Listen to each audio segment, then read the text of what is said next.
On March 31, 1854, the Convention of Kanagawa Treaty was the first treaty between the United States of America and the Tokugawa Shogunate. Signed under threat of force, it effectively meant the end of Japan's 220-year-old policy of national seclusion, by opening the ports of Shimoda and Hakodate to American vessels. It also ensured the safety of American castaways and established the position of an American consul in Japan. The treaty also precipitated the signing of similar treaties establishing diplomatic relations with other Western powers.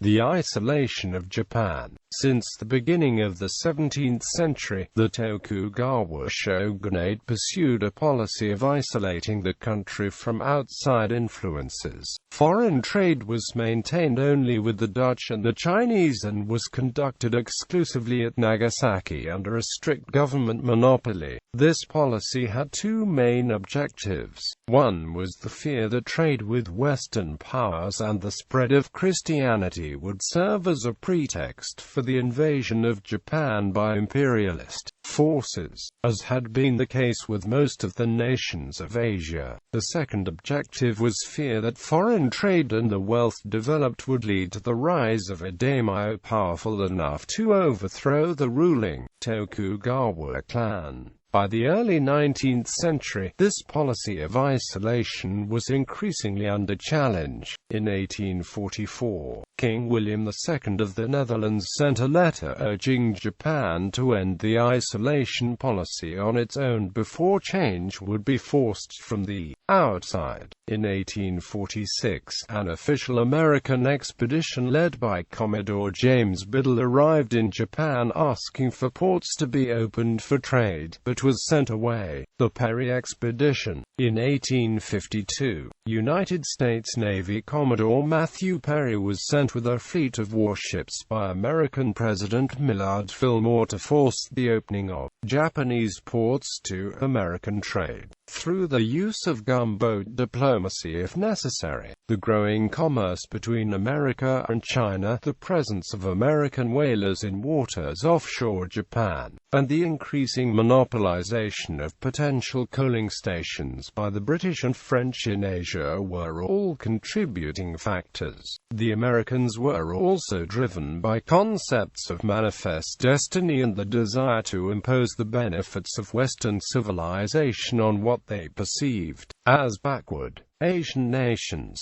For the Japanese standpoint, increasing contacts with foreign warships and the increasing disparity between Western military technology and the Japanese feudal armies created growing concern. The Japanese had been keeping abreast of world events via information gathered from Dutch traders in Dejima and had been forewarned by the Dutch of Perry's voyage. There was considerable internal debate in Japan on how best to meet this potential threat to Japan's economic and political sovereignty. Perry arrived with 4 warships at Uraga, at the mouth of Edo Bay on July 8, 1853.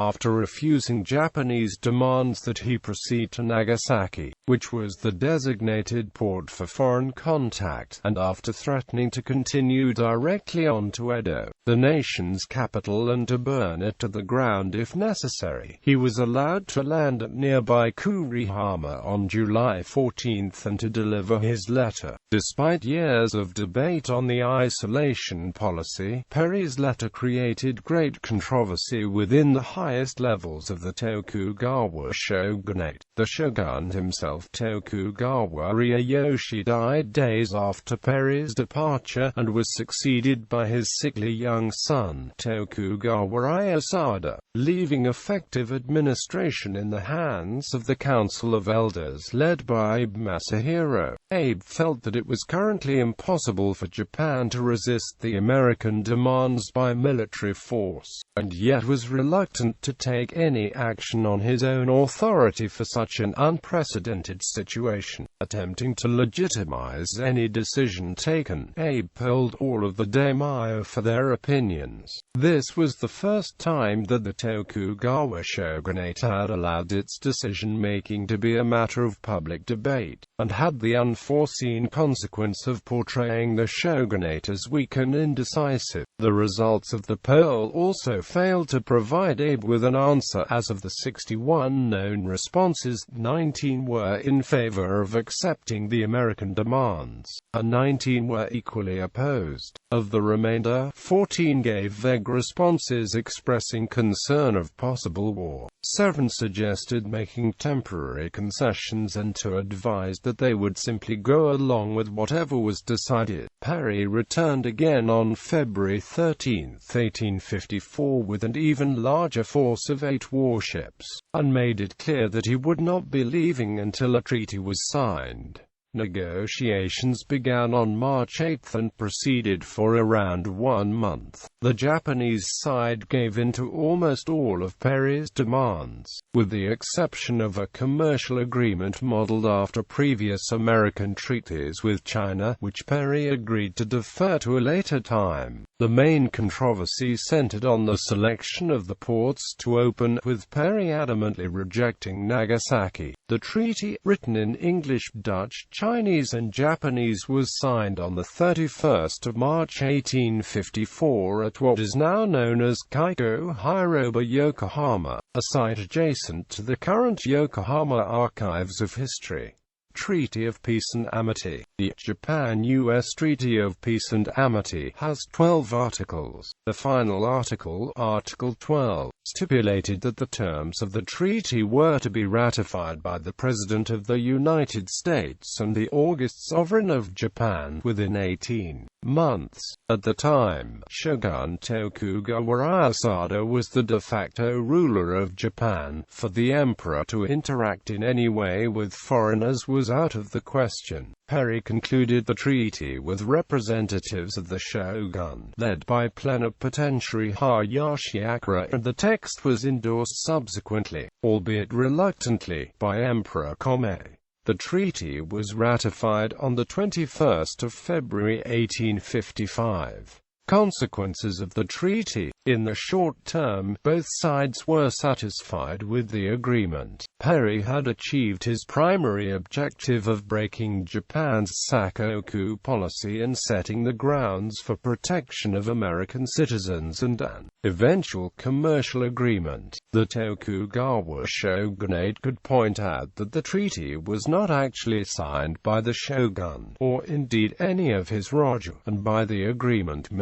had at least temporarily averted the possibility of immediate military confrontation. Externally, the treaty led to the United States-Japan Treaty of Amity and Commerce, the Harris Treaty of 1858, which allowed the establishment of foreign concessions, extraterritoriality for foreigners, and minimal import taxes for foreign goods. The Japanese chafed under the unequal treaty system, which characterized Asian and Western relations during this period. The Kanagawa Treaty was also followed by similar agreements with the United Kingdom, the Russians, and the French. Internally, the treaty had far-reaching consequences. Decisions to suspend previous restrictions on military activities led to rearmament by many domains and further weakened the position of the shogun. Debate over foreign policy and popular outrage over perceived appeasement to the foreign powers was a catalyst for the Sono-Joy movement and a shift in political power from Edo back to the imperial court in Kyoto. The opposition of Emperor Komei to the treaties further lent support to the tobacco movement, and eventually to the Meiji Restoration. Kanagawa Treaty House. The convention was negotiated and then signed in a purpose-built house in Yokohama, Japan, the site of which is now the Yokohama Archives of History.